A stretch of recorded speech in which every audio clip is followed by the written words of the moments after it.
Shabbat Shalom, chers abonnés de Cathol TV, de notre télévision préférée. Nous voici rendus au 6e dimanche du temps ordinaire, année liturgique C. Dimanche qu'on pourra appeler le dimanche des deux voix. Et tout au long du parcours des textes que nous allons écouter et commenter, vous comprendrez pourquoi nous parlons du dimanche des deux voix. Lecture du livre du prophète Jérémie. Ainsi parle le Seigneur. Maudit soit l'homme qui met sa foi dans un mortel, qui s'appuie sur un être de chair, tandis que son cœur se détourne du Seigneur. Il sera comme un buisson sur une terre désolée. Il ne verra pas venir le bonheur. Il aura pour demeure les lieux arides du désert, une terre salée, inhabitable. Béni soit l'homme qui met sa foi dans le Seigneur, dont le Seigneur est la confiance. Il sera comme un arbre planté près des eaux, qui pousse vers le courant ses racines. Il ne craint pas quand vient la chaleur. Son feuillage reste vert. L'année de la sécheresse, il est sans inquiétude. Il ne manque pas de porter du fruit. Jérémie, le prophète, dessine déjà ce que c'est que les deux voies. La route de la bénédiction et la route de la malédiction. Il commence par la route de la malédiction. La voie de la malédiction, c'est celle de cet homme qui s'appuie sur un être fait de chair. Le texte hébreu est parlant. Bassar, la chair, c'est-à-dire un être, il s'appuie sur un être fragile, un être qui est humus, un être qui est poussière et une poussière qui peut s'ébranler. Et donc, comme image ou comme comparaison que le prophète emploie dans cette première voie, cette première route, il parle d'un buisson. Le buisson représente ici des arbustes ou un arbuste, c'est-à-dire un arbre qui ne s'élève pas à une haute altitude, qui n'arrive pas à une grande hauteur. C'est ça un arbuste. Donc, c'est un arbre qui ne peut pas avoir une visibilité distante. C'est pourquoi on parle d'arbuste, à la différence de l'arbre. Et dans la conception biblique de la végétation, l'arbre grand et fort est le symbole d'un royaume puissant et fort. Et l'arbre qui n'est pas grand et fort représente un royaume faible et impuissant. On voit bien déjà qu'avec cet arbuste, il s'agit d'un royaume faible et impuissant, puisque ce royaume compte sur ses propres forces. Et il habite un endroit aride, le Midbar, le désert, un endroit où c'est la sécheresse totale, un endroit où il n'y a rien de beau. Jérémie s'adresse dans cette première image au style de royaume qui pense s'autosuffire sans s'appuyer sur le Seigneur. Des royaumes qui pensent qu'ils peuvent se suffire à eux-mêmes sans penser au Seigneur. Dans la deuxième image, Jérémie parle d'une bénédiction, d'une baraka. La voie du bonheur, c'est celle qui est dévoilée ici par cet arbre qui est planté au bord d'un ruisseau et qui porte toujours du fruit celui dont la verdure demeure dans ses feuilles et qui, durant la sécheresse, ne peut pas s'étioler. Cette figure représente l'image d'un royaume puissant et fort, d'un royaume qui sait que son seul espoir demeure dans sa confiance en Dieu. Vous l'aurez compris, à travers ces deux voies, Jérémie veut s'adresser à deux types de personnes, le fou et le sage. Le fou, en hébreu, c'est le kessil, celui qui pense que Dieu n'existe pas, qui pense qu'il peut s'autosuffire et qu'avec ses capacités personnelles, il peut arriver à subvenir à tous ses besoins.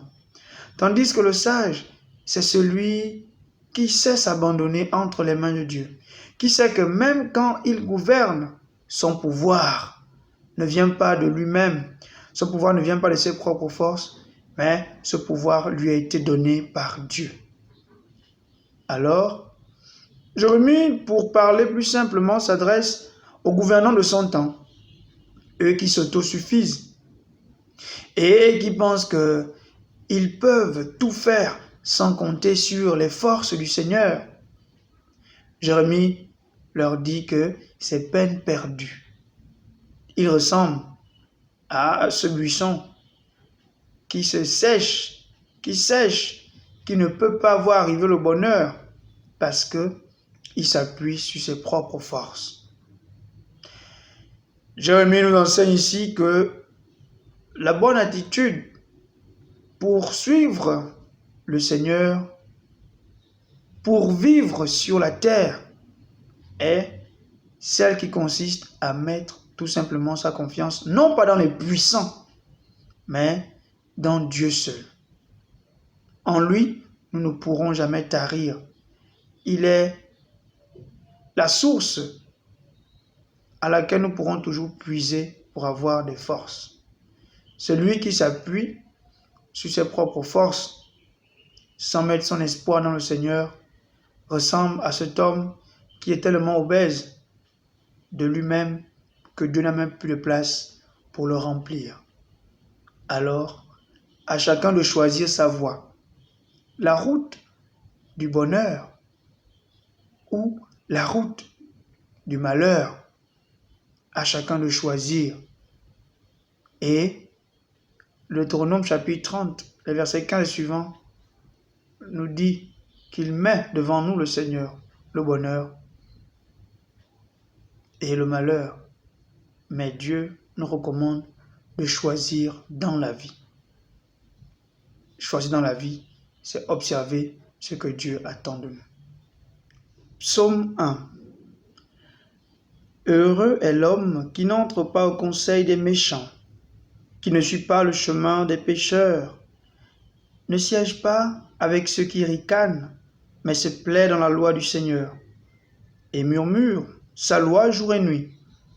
Il est comme un arbre planté près d'un ruisseau, qui donne du fruit en son temps, et jamais son feuillage ne meurt. Tout ce qu'il entreprend réussira. Tel n'est pas le sort des méchants. Mais ils sont comme la paille, balayée par le vent. Le Seigneur connaît le chemin des justes, mais le chemin des méchants se perdra. Le psaume 1 qui ouvre le psautier, qui compte 150 psaumes, est un psaume encore appelé le psaume des deux voies. La route du bonheur et la route du malheur qui une fois nous est proposée ici.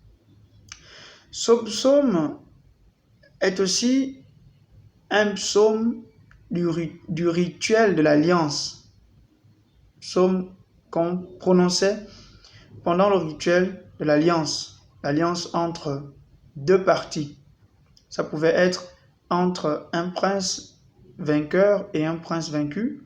Ça pouvait aussi être entre un roi à qui un autre groupe d'hommes avait demandé sa protection.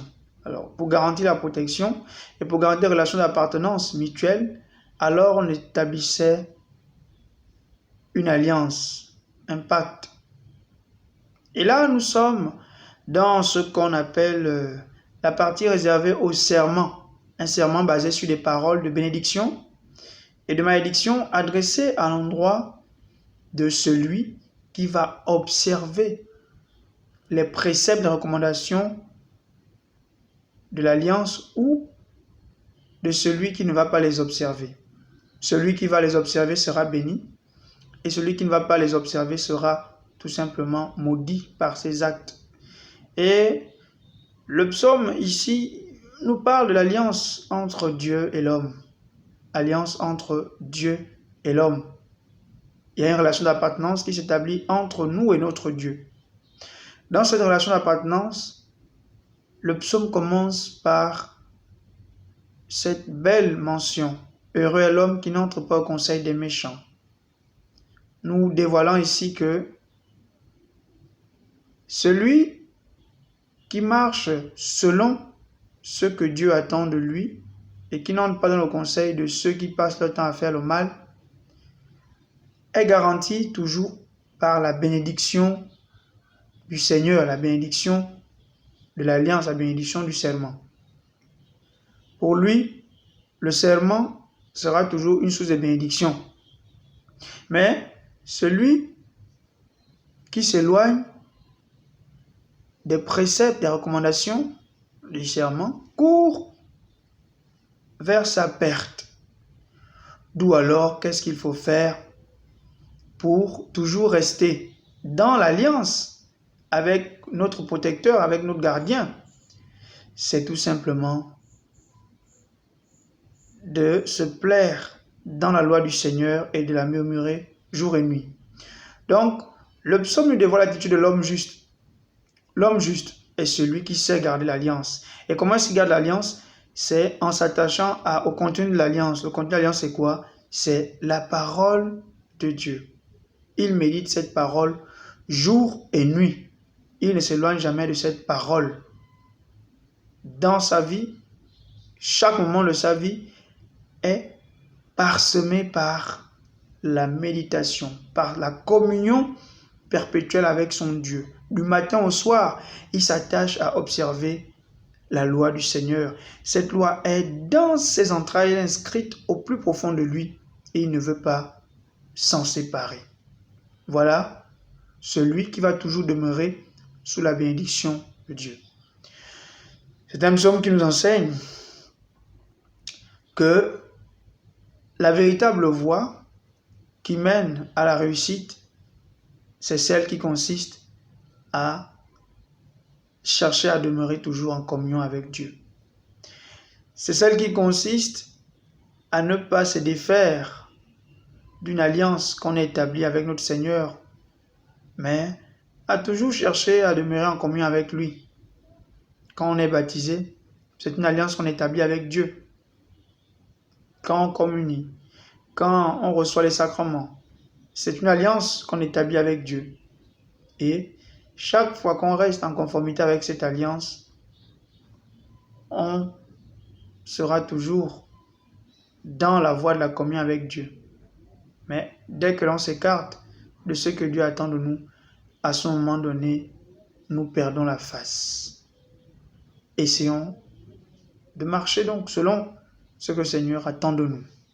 Deuxième lecture, lecture de la première lettre de Saint Paul, apôtre aux Corinthiens. Frères, nous proclamons que le Christ est ressuscité d'entre les morts. Alors comment certains d'entre vous peuvent-ils affirmer qu'il n'y a pas de résurrection des morts? Car si les morts ne ressuscitent pas, le Christ non plus n'est pas ressuscité. Et si le Christ n'est pas ressuscité, votre foi est sans valeur. Vous êtes encore sous l'emprise de vos péchés. Et donc, ceux qui se sont endormis dans le Christ sont perdus. Si nous avons mis notre espoir dans le Christ pour cette vie seulement, nous sommes les plus à plaindre de tous les hommes. Mais non, le Christ est ressuscité d'entre les morts, lui, premier ressuscité parmi ceux qui se sont endormis.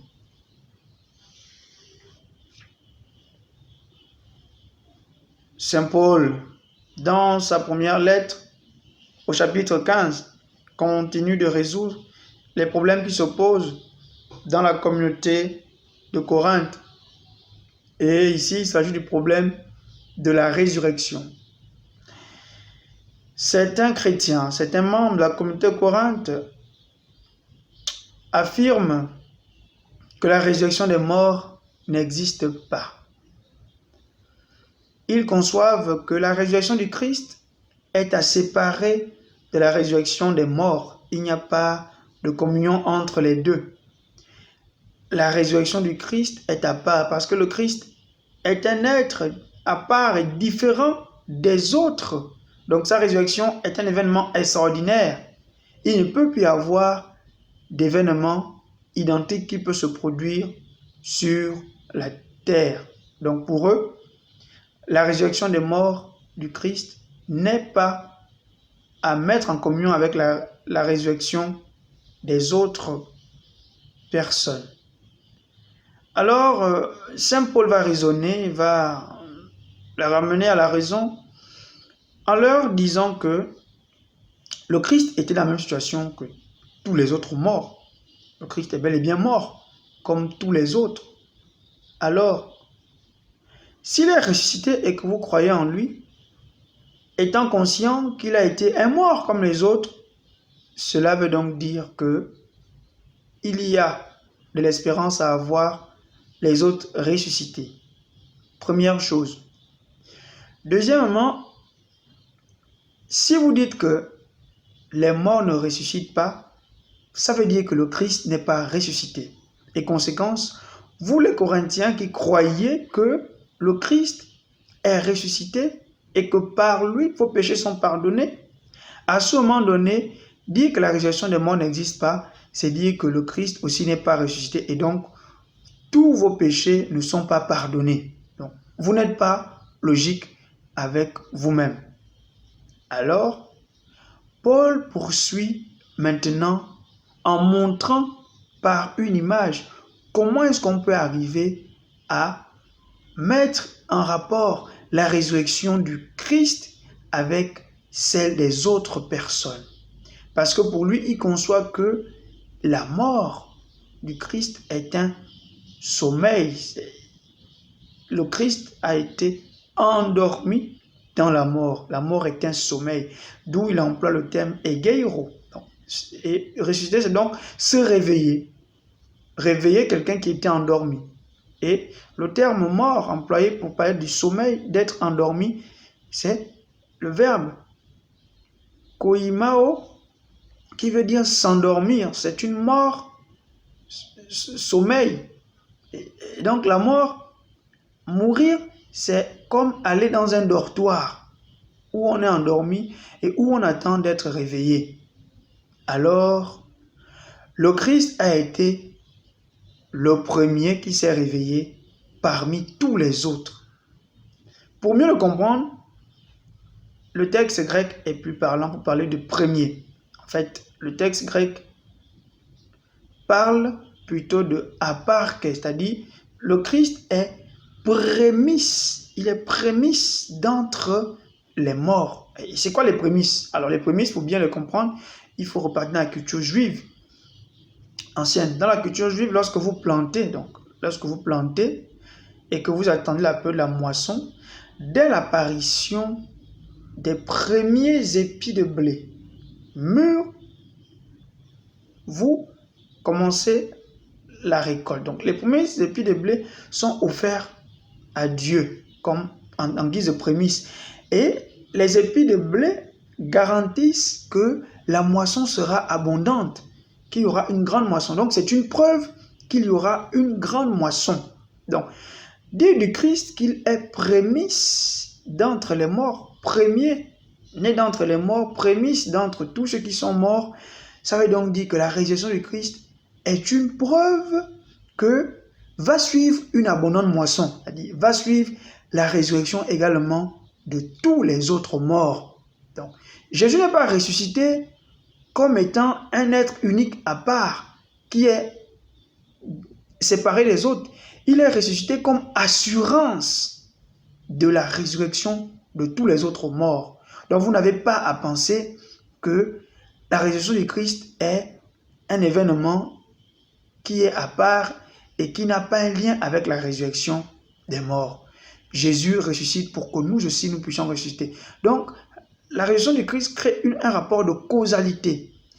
C'est la résurrection du Christ qui entraîne le fait que tous les autres hommes vont connaître ce sort, c'est-à-dire tous les autres morts vont venir à la vie, ils vont être réveillés de leur sommeil, de leur mort comme sommeil. Ils vont être réveillés par le Seigneur à l'heure où lui-même aura choisi d'accomplir cette œuvre.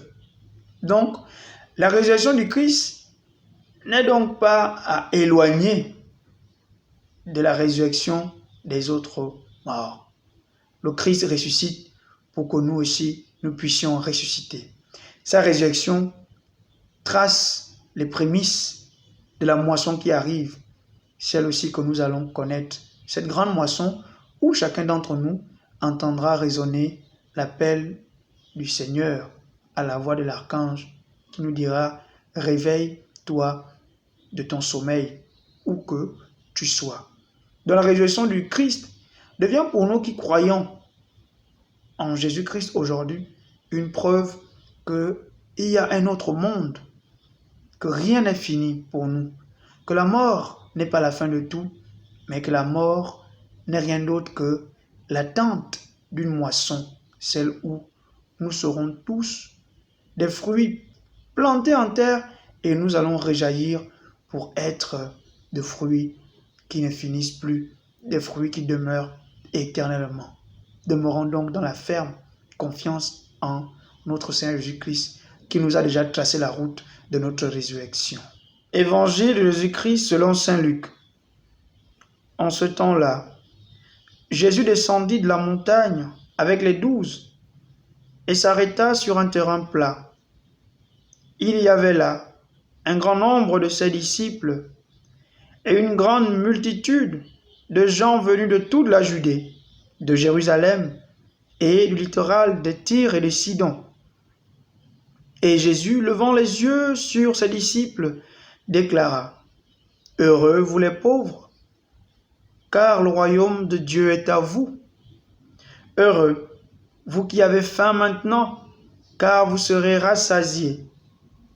Heureux vous qui pleurez maintenant, car vous rirez. Heureux êtes-vous quand les hommes vous haïssent et vous excluent, quand ils insultent et rejettent votre nom comme méprisable à cause du Fils de l'homme. Ce jour-là, réjouissez-vous, tressaillez de joie, car alors votre récompense est grande dans le ciel. C'est ainsi en effet que leur père traitait les prophètes.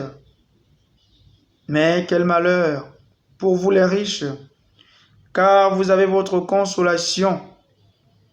Quel malheur pour vous qui êtes répus maintenant, car vous aurez faim. Quel malheur pour vous qui riez maintenant, car vous serez dans le deuil et vous pleurerez. Quel malheur pour vous lorsque tous les hommes disent du bien de vous. C'est ainsi en effet que leur père traitait les faux prophètes.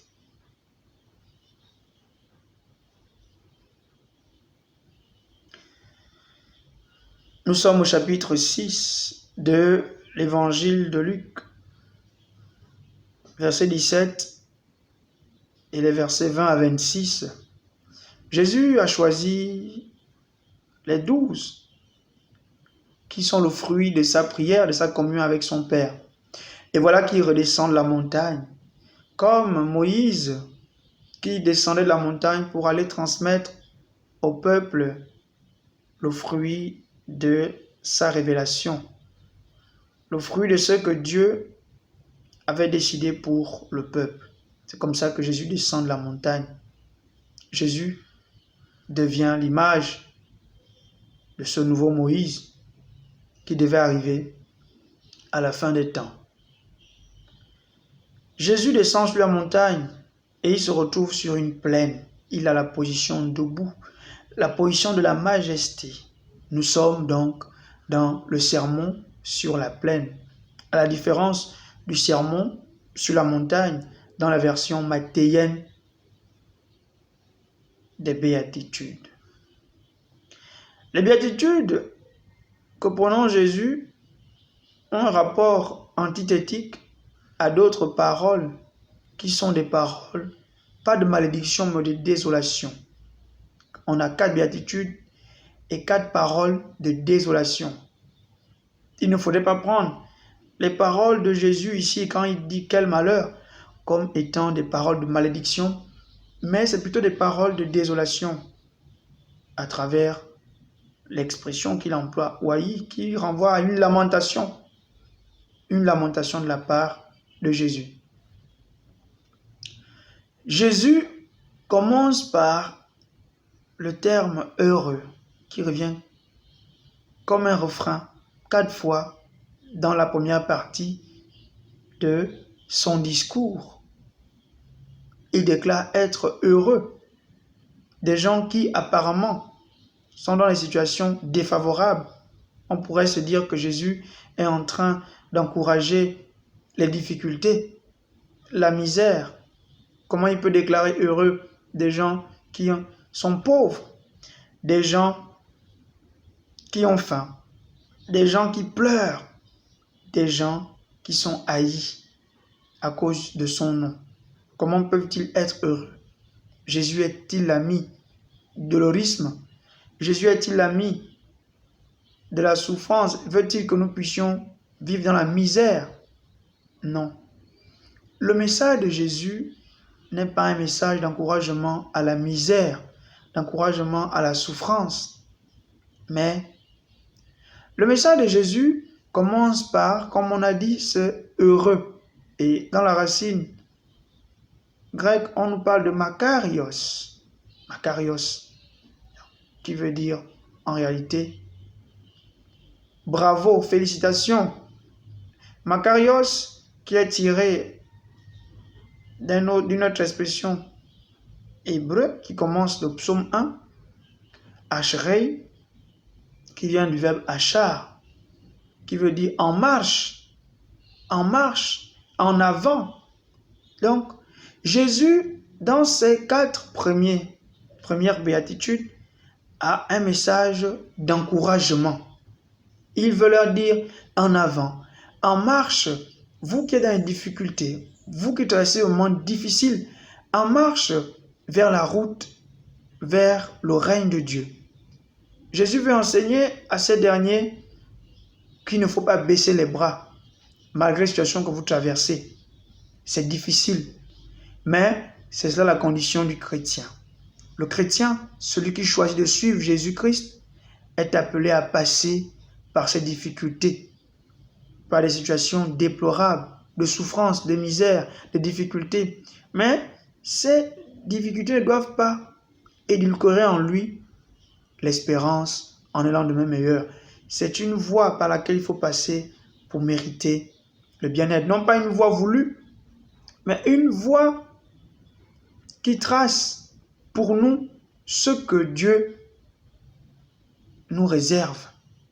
Parce que, comme on le dit, pour obtenir quelque chose de beau et de grand, disait le philosophe Hegel, rien de grand ne s'est opéré sans passion. Rien de grand ne s'est accompli sans passion. Donc la passion, les difficultés sont parfois des voies par lesquelles nous devrons passer pour avoir quelque chose de grand et de beau. Voilà ce que Jésus nous enseigne. Voilà la première voie. Celui qui veut obtenir quelque chose de grand et de beau doit apprendre à mouiller le maillot, doit apprendre à passer par les difficultés de la vie. Il ne doit pas être l'ami de la facilité. Un philosophe appelé Sartre disait que la facilité, c'est le talent qui se retourne contre nous. La voie de la facilité n'est pas la voie du chrétien. La voie du chrétien, c'est la voie des difficultés. Difficultés qui nous réservent un mieux-être. À la différence de cette voie, il y en a qui ont choisi l'autre voie. La voie de ceux qui écrasent les autres. La voie de ceux qui aiment la facilité, qui ont horreur des difficultés. Jésus nous les présente et il se désole. Et en employant « Ouaille, malheur, quel malheur, quel malheur !» En fait, quel malheur, c'est une interpellation qu'on adressait à quelqu'un qui est menacé d'une situation funéraire, qui est menacé par une mort. Et c'est un avertissement que si tu ne changes pas, voilà la mort qui t'attend. C'est comme un avertissement que Jésus lance à ces derniers, que attention, changez, sinon vous allez mal finir. Alors il s'adresse à qui? Il s'adresse aux riches, aux gens qui sont répus, aux gens qui rient, aux gens qui aiment avoir une bonne renommée. Voilà les gens à qui Jésus s'adresse. Et le riche ici, Jésus s'attaque à lui non pas parce qu'il aime même avec les riches en tant que tel, mais parce que il y avait des riches qui, à cause de la situation des biens emmagasinés, ne regardaient plus les gens qui étaient dans la pauvreté. Ils étaient pleins d'eux-mêmes. Ils jouissaient de leurs biens. Leur problème, ce n'est pas le fait de jouir de leurs biens, mais c'est de ne pas penser aux autres. C'est ça le véritable problème. Ils peuvent jouir de leurs biens tout en pensant aux autres.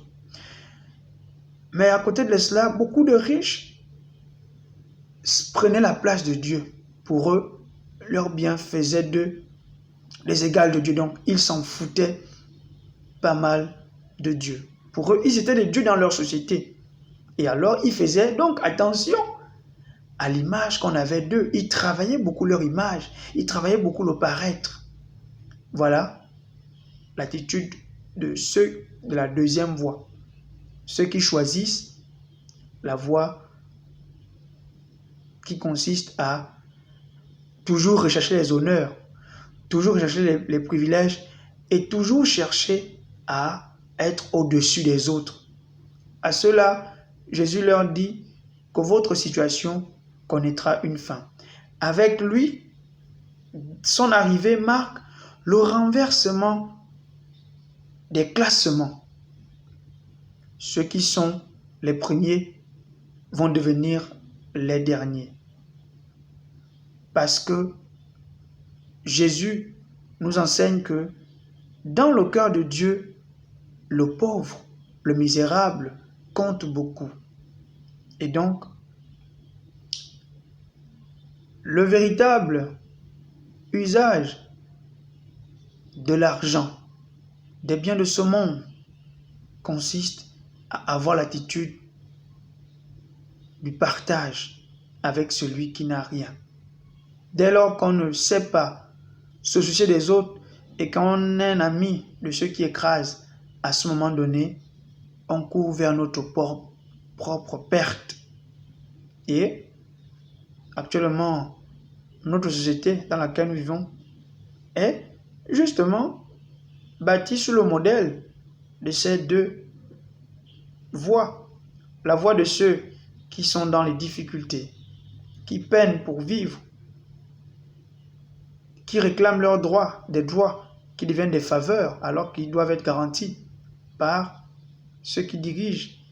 Et la voie de ceux qui sont là, qui sont imbus d'eux-mêmes, qui ont leurs biens matériels, qui s'asseyent sur leur sac d'argent, jouissant de la vie et pensant que tout s'arrête là.